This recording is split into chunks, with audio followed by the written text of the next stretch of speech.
Hi, I'm Elizabeth from Elizabeth's Healing Path. Happy Pie Day!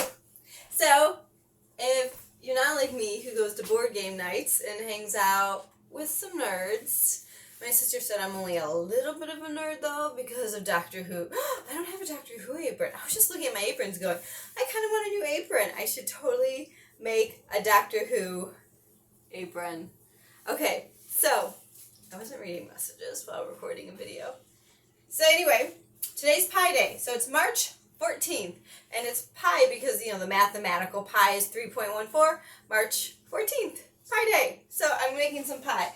I just finished making a banana cream pie for a friend who did me a favor. So I wanted to thank them and I made them a pie. And now I'm going to make me a pie because their pie has gluten in it. So we're going to start with a crust. I'm going to do 2 cups of, I'm going to let you stay on the floor. I'm going to do 2 cups of nuts. I'm picking 50-50 walnuts and almonds simply because it's what I have available. And I'm going to put a pinch of salt in there.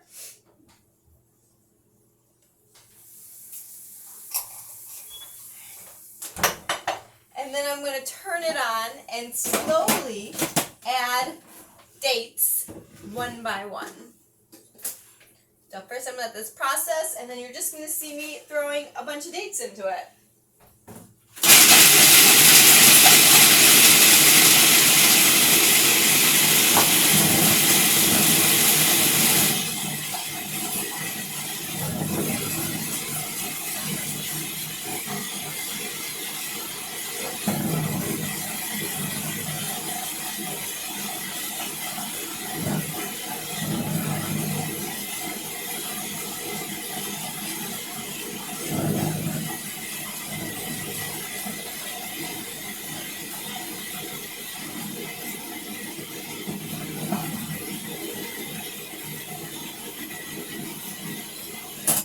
It looks done. The nice, actually, I'm just going to throw in this final date.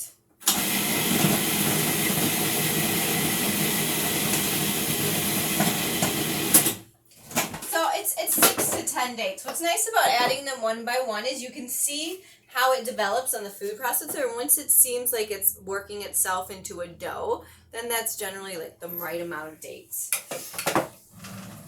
Or you could just put in the 10.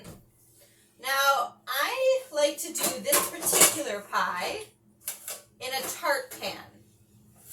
This is my tart pan right here. Or if sometimes like the mini ones, but I'm just going to do a big one for today. There was a recipe.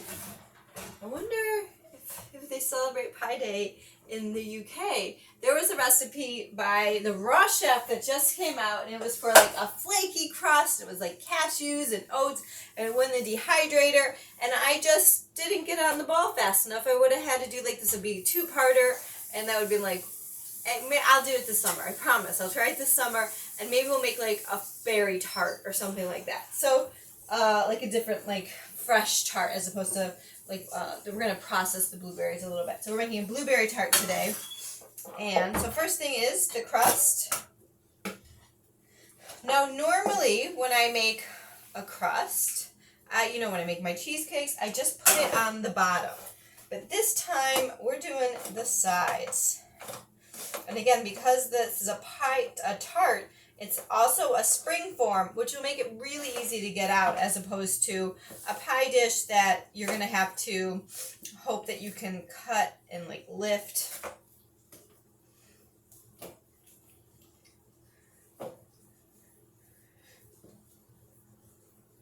So we're going to do 2 fillings, and I want to say that the first one that we're going to do is actually optional.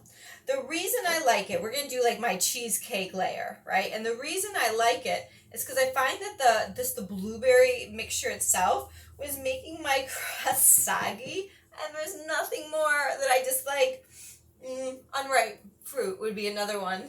So I do dislike unripe fruit more than this, but I don't like a soggy crust. There's my crust. See, it goes all the way around, goes up, and especially once chilled and filled, you can just pop it up. I'm just going to pop it up just a little bit so you can see that it can come out. So, I think we're all done with that guy. So I'm just going to make a small batch of the cheesecake. So I've got 1 cup of cashews that have been soaked. And I do actually want to do it in this order. I wouldn't want to make the blueberry filling and then go back to make this. And those are not melted yet. Let's throw these. The oven's still hot from that other pot. See if they'll melt in there. Otherwise, I might throw in some coconut oil. Let's start some coconut oil in the hot water just in case I forgot to check to see if the cocoa butter had melted. There's some soothing water noises for ambiance for you. Or it's melting my coconut oil. Okay, so we'll start with that, and then we have half a cup of maple syrup. It's half a cup of cocoa butter, and it's the last thing we do, so a little bit of time. Now I'm cheating today. Every once in a while, you'll notice a cheat. And this one particularly is oat milk. I also will do like an unsweetened almond or something like that. Whatever you want to do. You can make fresh. It's not today for me. Let me make sure I have everything in there. We just need a pinch of salt and lemon and vanilla. My hand is wet.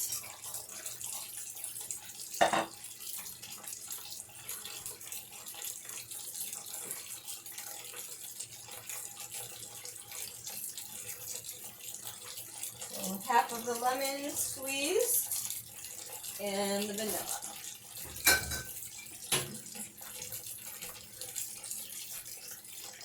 I need more vanilla. Ah! All my beans just flew. How did I make my own vanilla? All my beans just flew. That's good. They'll stir up in there and that was sanitary. They'll stir up in there. Glad it's just me and my family today. Okay.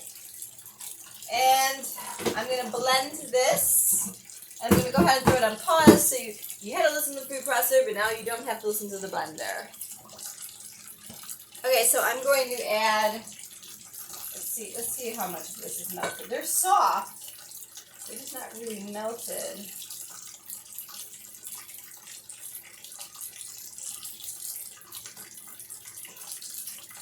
I'm gonna try it. So I'm gonna try it.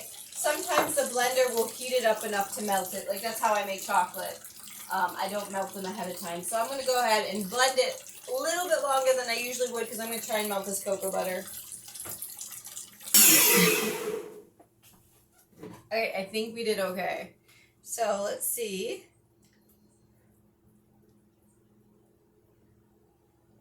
Yeah, I think we're okay. And actually, it's more than I want to put on there.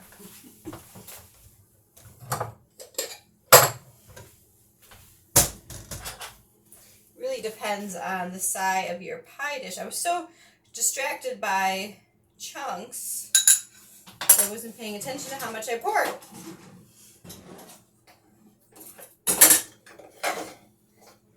But actually, if you ever make my cheesecake recipes, sometimes it's like the perfect amount, and sometimes I usually make a few bowls where I'll eat that pretty immediately. But I just want this to be a thin layer at the bottom.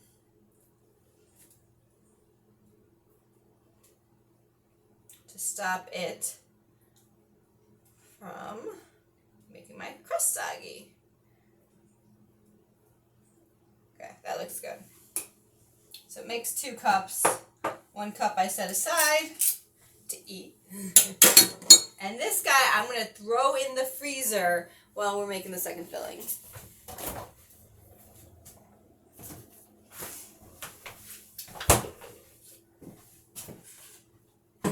Okay, so I'm going to make the second filling in the same blender. I have 3 cups of blueberries that were frozen and then I've thawed them. and I use the wild blueberries. Organic is nice, but I find that for this recipe, I like my blueberries to be a little bit smaller, so I pick the wild.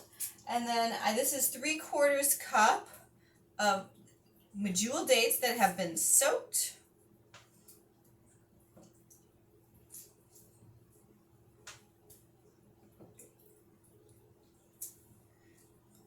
So 1, 2, 3, 4, 5. Looks like we're at 7 again. So this recipe uses a total of 14 dates. March 14th. I did that on purpose. No, I didn't. Okay, so that's in there, and I just need some more lemon juice. Should be 1 tablespoon.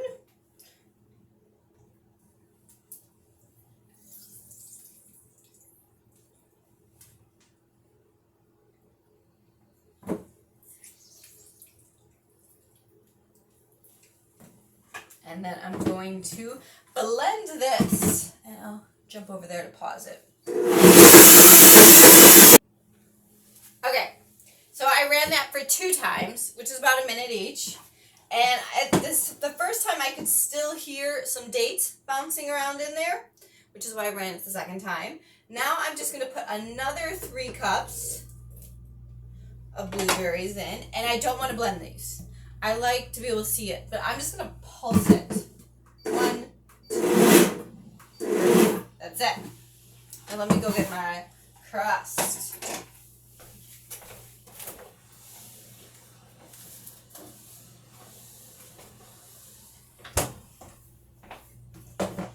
Now, if you let that sit a while, you could absolutely do more of a pour, but I'm going to actually spoon it on because my filling is still not set. So I want to gently spoon on this mixture.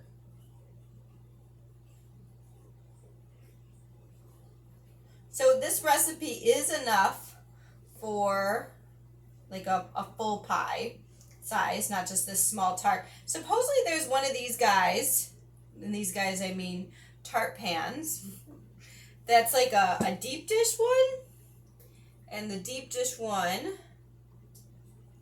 careful with it, can be messy.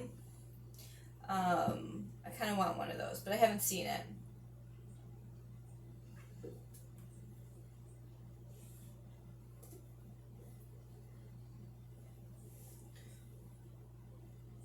So you could actually do this in a bigger pan than this. But I'm okay with having leftovers. That's about a cup in there. Actually, you know what I'm going to do? I'll make a crustless because I didn't have any crust left over. So I'm going to make a couple of these little tartlet guys. So